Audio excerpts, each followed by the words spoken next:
অন্তর্বর্তীকালীন সরকারকে আমরা বলি, আপনাদের এই দুর্বলতার সুযোগ আমরা নিতে চাই না। আপনারা একটা দুর্বল সরকার এবং আমাদের সম্মিলিত সংগ্রামের ফসল। আমরা চাই না আবার ফ্যাসিবাদ কোনোভাবে আপনাদেরকে ব্যর্থ প্রমাণ করে দিক। এই জন্য আমরা শেষ মুহূর্ত পর্যন্তই আমরা ধৈর্য ধারণ করতেছি। কিন্তু আমাদের এই ধৈর্যকে যদি দুর্বলতা ভাবেন, বোকামি করবেন। মনে রাখবেন, শিক্ষা ব্যবস্থায় শিক্ষা কমিশন গঠন করে এদেশে সমকামিতা আমদানি করবার যে পায়তারা করছেন, সমকামিতা এনজিওদের এজেন্ডা বাংলাদেশের রাষ্ট্রের এজেন্ডা হতে পারে না। আমি পরিষ্কার ভাষায় বলছি, দুটি জায়গায় আমাদের নোট নেন। মিডিয়াকে বলছি, আমাদের বক্তব্যের দুটি পয়েন্ট আপনারা হাইলাইট করুন। সরকারকে বলবো, আমাদের কথাগুলো কানে তুলে নেন, আপনাদের ভালো হবে।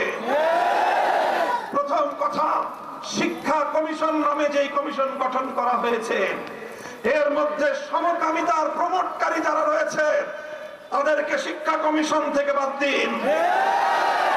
এদেশের 90% মুসলমানদের প্রতিনিধিত্বকারী ইসলামী শিক্ষাবিদ আলেম ওলামাদের প্রতিনিধি সেখানে অন্তর্ভুক্ত করুন।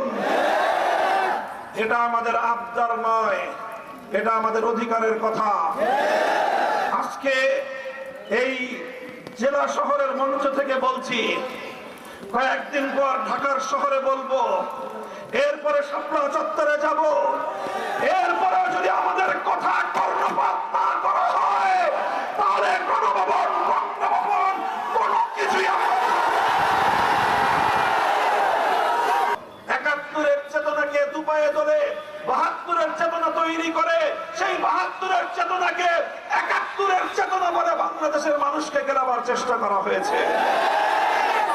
মানুষ যখন 71-এর নামে 72-এর চেতনা গিলতে অস্বীকার করেছে, তখন এই স্বৈরাচারী ফ্যাসিস্ট শেখ হাসিনা আমার দেশের ছাত্র জনতাকে রাজাকারের বাচ্চা বলে গালি দিয়েছে।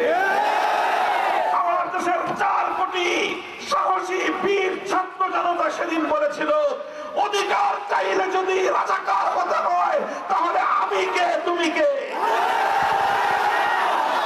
শেখ হাসিনা সেদিন গিয়েছিল, শেখ হাসিনা সেদিনই বুঝে গিয়েছিল যে দেশের যুবকেরা অধিকার চাইতে গেলে যদি রাজাকারের অপবাদ সহ্য করে নিতে প্রস্তুত থাকে, এদেশের মানুষকে আর শাসন করা যাবে না। তখন সে তার পেটুয়া বাহিনী, তার হেলমেট লীগ, তার হাতুড়ি লীগ, এইভাবে সে তার ছাত্র আর যুবলীগের গুন্ডাদেরকে হাতুড়ি দিয়ে, হেলমেট দিয়ে, হাতে পিস্তল আর রাইফেল দিয়ে আমার দেশের বিপ্লবী ছাত্র জনতার বিরুদ্ধে হিংস্র হায়নার মতো ঝাঁপিয়ে পড়ার নির্দেশ দিয়েছিল। এরপরে আমরা দেখলাম এদেশের প্রতিটি শিক্ষাঙ্গন রক্তে রঞ্জিত হলো। রক্তে রঞ্জিত হলো ঢাকা বিশ্ববিদ্যালয়, রক্তে রঞ্জিত হলো চট্টগ্রাম বিশ্ববিদ্যালয়, রক্তে রঞ্জিত হলো প্রতিটি বিশ্ববিদ্যালয়। রক্ত দিল আমার কলেজের ছাত্ররা, রক্ত দিল আমার স্কুলের ছেলেরা, রক্ত দিল আমার মাদ্রাসার সন্তানেরা। এরপরে এই রক্তের গঙ্গা বইল, রক্তের মধ্য দিয়ে অর্জিত হলো স্বাধীন বাংলাদেশ। এই বাংলাদেশ থেকে শেখ হাসিনা তার কল্পিতল্পা নিয়ে গুটিয়ে যেতে বাধ্য হলো।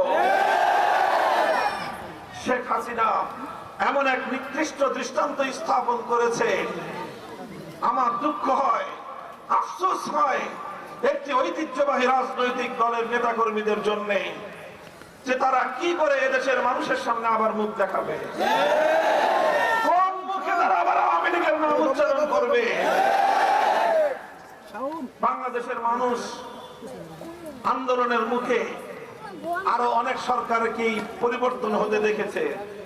1990 সালে জেনারেল হোসেন মোহাম্মদ এরশাদ ক্ষমতা ছেড়েছেন কি ছাড়েন নাই? ছেড়েছেন, কিন্তু শেখ হাসিনার মতো পালান নাই। তিনি কারাবরণ করেছেন, দীর্ঘ 5 বছর কারা জুলুম কারাগারের অন্ধকার প্রকোষ্ঠে বন্দী থেকেছেন। দেশকে, জনগণকে, দলের নেতা কর্মীদেরকে ছেড়ে পালিয়ে যান নাই। বেগম খালেদা জিয়া তিনিও ক্ষমতা ছেড়েছেন, ক্ষমতা ছাড়তে বাধ্য হয়েছেন। অশীতিপর বয়সে জীবন মৃত্যুর সন্ধিক্ষণে দাঁড়িয়ে কারাপ্রকোষ্ঠে বছরের পর বছর সময় কাটিয়েছেন। হাসি মুখে কারাগারকে বরণ করেছেন। শেখ হাসিনার মতো ভীরুতা প্রদর্শন করেন নাই। আওয়ামী লীগ নেত্রী শেখ হাসিনা কি করবেন?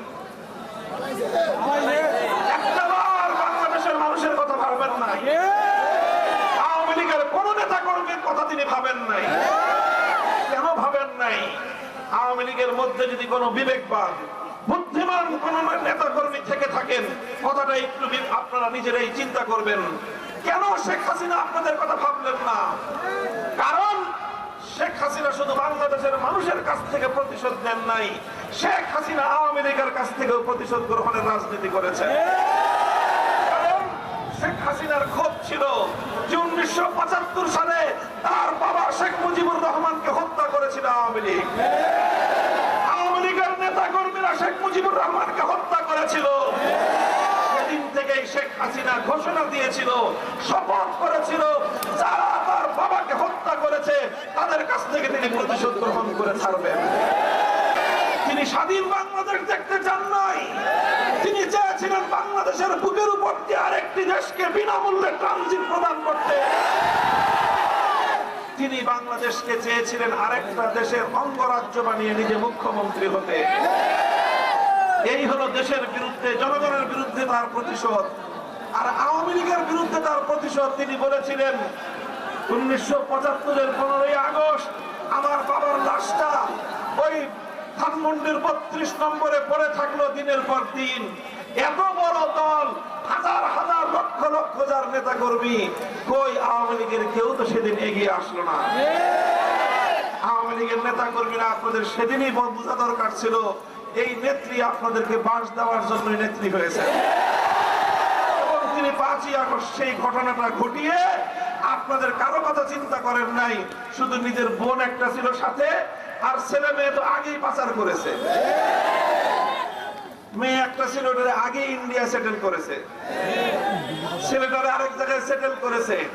বাকি যা ছিল 16টা ব্যাগের মধ্যে লাগেজ করে একটা হেলিকপ্টারে করে উড়াল দিয়ে নিজের পরম আস্থার জায়গা নরেন্দ্র মোদীর ঘরে গিয়ে আশ্রয়